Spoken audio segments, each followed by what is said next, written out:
Yes. Okay, so kanina wala na late kaya ngayon di siya makakaligtas. Kasi nang pinikwento niya, yung sinishare niyang produkto doon, ang testimony doon, napakaganda ng produkto natin. So ready na ba kayo para marinig? Yes. Okay na ba kayo? Okay ba kayo? Yes. Okay, so with that, palakpakan po natin si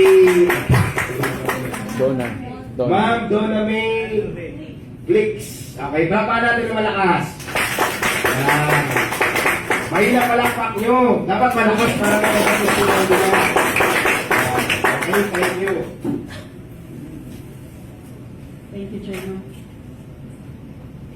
So, personally, naka-testify talaga ako na talagang effective to. So, ang una si me is, may lolo si Sir ng Tapanan, in-send niya doon ang products sa Alaska, sa Antico. Pero that time, parang doon na stiff neck ko, bala, doon nagsakit niya. Pero wala pa kuya, kaya wala pa, it was not introduced to me yet. So, nag-stiff neck ko, parang sakit. Tapos hindi ko maano ang ulo ko. So, I always ask my husband when I woke up in the morning, can you please help me, lift up my head? So, then that night, nag-visit kami sa Antico, and then she was sharing to me Synergreens. And then she gave me two sachets only. So that night, I drank it. The next morning, parang it's easy to lift up my head. And I feel like refreshed. Parang nakasleep ako ng namigid. So, dito pa lang, it's just first night, dito ko first, siyempre, sabi ko first night pa lang so wala lang.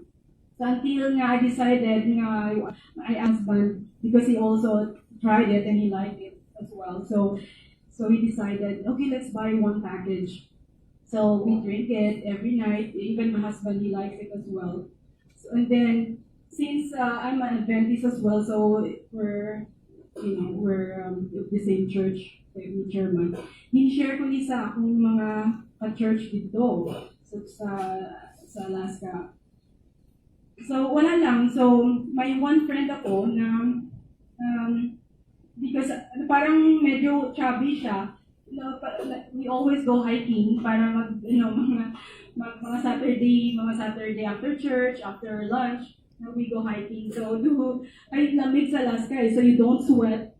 Diriya, before I left Philippines, I was 90 pounds. And then when I went there, I gained like 20 pounds in just 3 months because it was so cold. Even in summertime, very cold. So hindi ka nagsusweat. The only time you can sweat is to go, if you go hiking, talagang mag-workout ka. So, ang friend ko ni sa church is a little chubby siya. Sabi ko, I eat a lot of rice. Tapos, ang problema pa sa akin is because in the Philippines, here, if it is so hot, wala ko gana magkaon. So, talagang nag-sweat ka. So, talagang mag-lose ka ng weight. Pagdating dito, wala ka na nag-sweat, but you eat a lot. Kaya you feel like, parang gustong-gusto mo kumain lang maski kasi hindi ka naiinitan. So, nagiging ako, without knowing, na talagang I eat 3 to 4 times, a lot of rice. So sometimes my husband will tell me, honey, can you please stop eating rice? He knows that I gain weight. So, without knowing that this Synergreens is probably working, for me. So, na talagang nag-lose siya na hindi ko mapapansin. So, share ko ni sa friend ko to. You can try this. They're Filipinos but born and raised in America.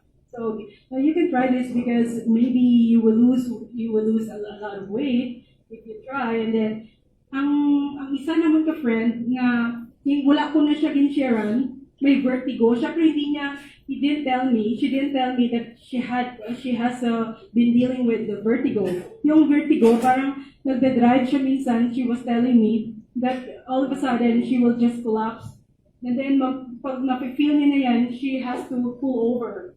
Pag mag-stop siya, magdidisi siya na hindi niya na maintindihan. So, delikado yan, most especially in the winter time, kasi slippery ang road. kung mag-vertigo siya. And then one thing is, she has a problem because she doesn't have insurance. Wala siyang insurance. Pag dito ka sa Amerika, if you don't have insurance, you will not die with your sickness. You will die with the payment, you know, because you will be paying dollars. So she has a problem with that. So, and then she was the one who approached me. Can I try that? She's Filipina. Can I try that? But she didn't tell me that she has vertigo. So try niya ni. And then after 2 weeks, she ordered again, and then another week. But I didn't ask her for the second time that she ordered, and then the third time I asked her, what is this doing to you? Why do you always order? Sabi niya ganon. Sabi niya, you know that my vertigo is gone. Gumanon siya sa akin, kasi nagulat ako. So it was the first time na talagang my vertigo is gone. Sabi niya ganon. Tapos, and before I left the States, sabi niya, can you bring me some of these? Even her husband, na may psoriasis, yung parang kate-kate. So, nag-try din siya nito. So, can you bring us some of this? So, okay. So, madali ako eh. So, yan ang first, doon na ako na talagang may effect, sabi ko. And then, the most talagang na-touch talaga ako is because nag-work ako dito sa government. One of my co-workers, that was the first time na talagang nag-lunch ako, na it was sunny time. Usually when it's sunny, I go walking. You know, I eat my lunch, and then while I was doing something, while I'm on work, and then on my lunch break, I go walking. But that time, nag-sit lang ko dito sa may lunch, namin, sa parang pantry, yung sa mga lunch area. Tapos nakita ko siya, she's 53 years old. And then sabi ko, she was just having 1 apple and then a drink. Sabi ko, you know what? If that is my lunch, because she has only an apple. If that is my lunch, I will be really sexy. Sabi ko ganun sa kanya, you know what? This coming Friday, I will have a doctor's appointment, and then if my blood sugar will be more than 200, she will really inject me with insulin. Ang yung sinabi niya, and then for the past 3 years, her blood sugar is always 200, 300. Sometimes the glucometer will go error because it's like 400. Sometimes it's like higher. And her mom died of a diabetes. She was a diabetic comatose. Namatay siya. So she was at the age of 55. Namatay yung mommy niya for diabetic comatose. And then she's 53. So she has only, sabi niya, I only have 2 years. And then I don't think, because the case is just the same as my mom. So I'm so scared that I will die of diabetic comatose. And then I said, I told her, like, no, don't tell your doctor not to inject you this. No. Because close man ako sa kanya, no, you have to try this. Just try it, we'll see. And then 2 weeks lang, that Friday, nag-call siya sa doctor niya that to have extended another 1 or 2 weeks pa. Para the next day, sabi niya, you have to bring me this. You have to bring me this. She trusted me. You have to bring me this. Nag-extension ng appointment sa doctor. Another mga 10 days pa. So at the time came na siya kasi yung ang parang A1C level, yung parang diba sa mga diabetes, A1C level niya is usually 11. So taas din na niya, that's very high. Mag-i-insulin ka gina pag amo nang imo A1C. That time, edi siya, na Friday to siya nagkadto sa iya doctor's appointment.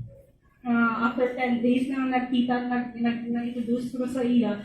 And then, pagbalik niya sa opisina, kay nag-leave siya mga 1 hour, 2 hours. Pag mga 9 o'clock, bumalik siya. So, nag-ibig siya. She cried, and then she told me, you are an angel. You saved my life. Kumanon siya sa akin. Kasi 11 A1C down to 6.5, nag-normalize. Sabi ng doktor niya, whatever you're doing, I don't know what this is crazy. Gumano ng doktor niya daw sa kanya kasi it's always 11, it's always 10, 11, so it's very high. So that is the time that she has to be injected with insulin. So she said, she cried and she hugged me. You're an angel. Gumano siya sa akin. You really, yeah, I just, I just couldn't thank you enough for giving this to me. And I want to drink this for the rest of my life. I had goosebumps. I can't believe it. Sabi ko ganun. But then, see, I told you this really works. I will not introduce this to you if, personally, I don't have any experience. So, tapos gano'n siya.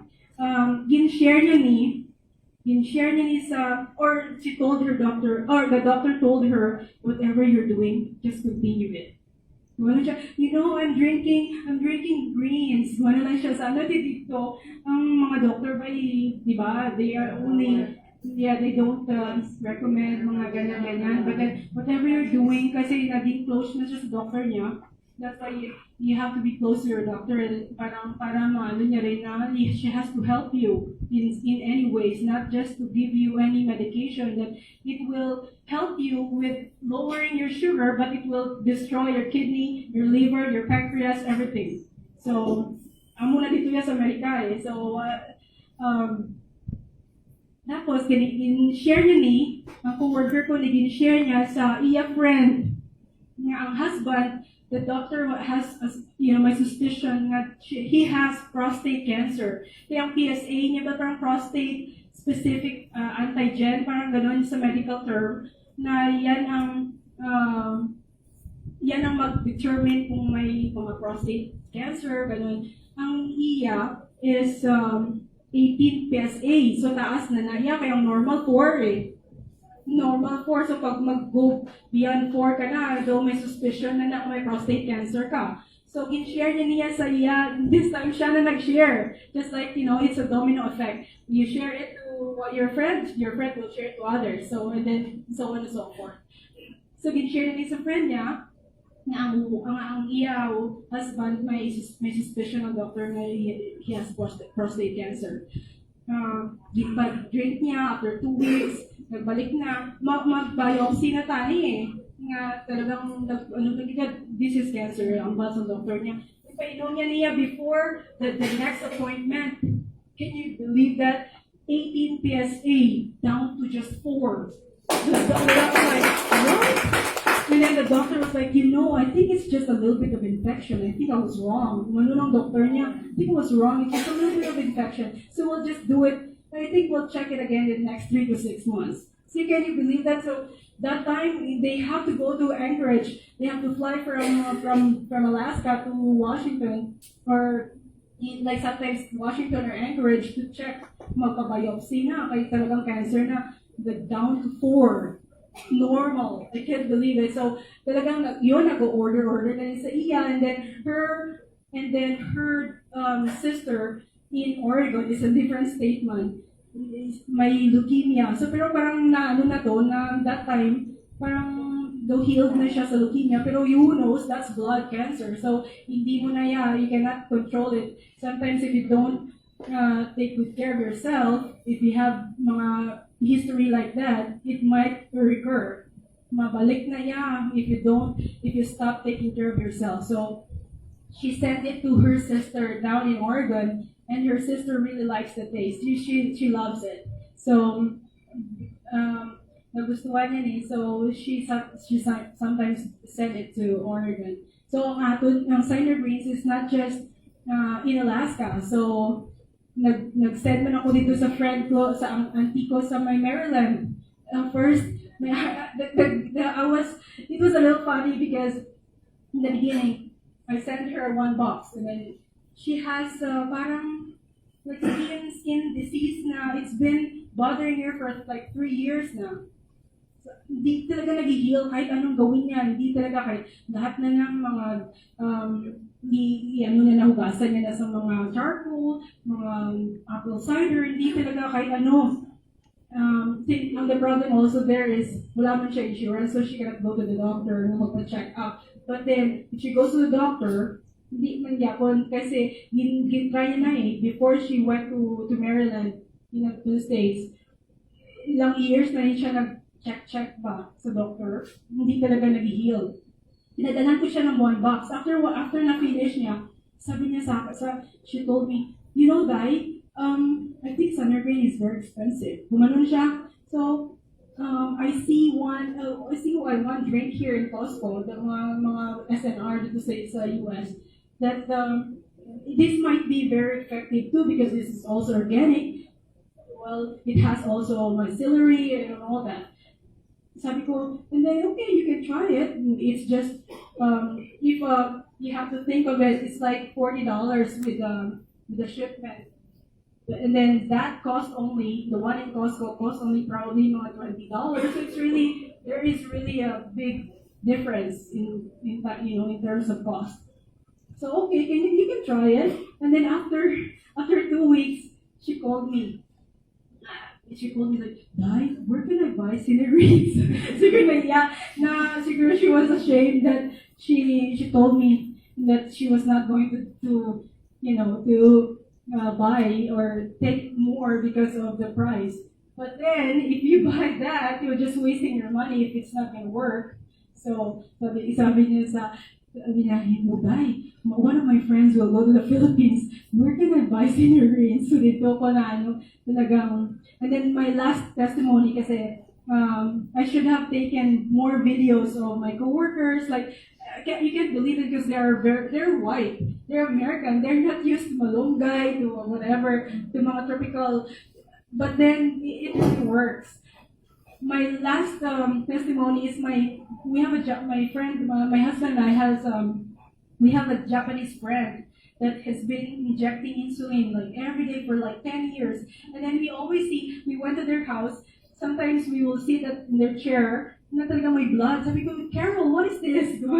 Oh my gosh, I'm so sorry. I'm so sorry. That's my blood. Because of because of the injection. I'm very tired of it. I told my doctor to stop, but my doctor said, no, you have to continue because your pancreas is not already excreting insulin. It's not it doesn't work anymore. So. And then finally, we shared this to her. The problem is Japanese, just like Filipinos, they eat a lot of rice. She cannot stop eating rice. So her sugar is always just like my coworker, mga 500, mga error yung mga glucometer. Sabi ng doctor niya, no, you have to continue doing your insulin. So. Can you imagine how it is? Like I saw her belly. It's so swollen. It's like hindi mo maintindihan. It's all violet. It's sakit-sakit. Ginaya ko nung inject it, and it's very expensive. But the good thing about her is she's very rich. So money is not. But the thing is, she's just tired of injecting herself every day. Every night, like 3 times, siguro nag-injection ng insulin. So, can you imagine how painful that is? My God. Sabi niya, I always ask my doctor to stop, to stop the insulin because I cannot really take it. It's really painful. So, well, you have to try this. And then her doctor was like, okay, I will stop giving you insulin as long as your blood sugar will go below 200. Can you make that below 200? Then we'll stop insulin. And then she's been taking this. Can you imagine? It's all ang measures ng iyang blood sugar is always error 300, 500. Sometimes kung hindi ka careful, magkomatose ka na yan. That's very, very high. After taking this for like 2 weeks, the blood sugar went down to like 160, or naging consistent siya in the next 1 or 2 weeks. So now, nag-stop siya insulin. So can you believe that she's been injecting herself for like 10 years? 10 years of insulin injection. Wow. So, grabe ang, that's just part, that's just a few of the testimonies of my friends there. But hopefully and then all of them, even my Japanese friend, you have to bring me some. You have to bring me some. So, so that's why bring ako dito. So hopefully, it's not about, it's not about you earning. It's about you helping, your community, your friends, your family. Can you believe that even our friends in Sibalo, her mom told my mother that she has stage 4, I think cervical cancer. Stage 4. That's done. You will just surrender it. Sabi ng doctor na you need chemotherapy and radiation. So that's very painful as well. And then of course the money that goes, that you will be paying for all those chemo. So ipainom lang siya ng Synergreens 3 times. Sabi ng mother ko sa iya mother. So you have to have her drink at least 3 sachets 3 times a day. So in after 3 days, may nagwa daw sa iya nga parang blood na talagang dark ba. So that was, and then after the checkup with the doctor, nag-clear siya. Can you believe that? Stage 4. Stage 4. So, well, I know that this really works, and help a lot of people. So let's continue sharing. At the same time, we have to make sure that, and even my coworkers, my friends there back in Juneau in Alaska, you have to tell the owner to make sure that this is really, organic. Maintain it because we wanted to drink it for the rest of our lives. So that's just. So hopefully, when I go back to Alaska, I will have some videos of my coworkers, and then probably we can share it, so we can start disseminating the good news about Synergreens, not just in Alaska, but all over, all over the world. Start in the United States.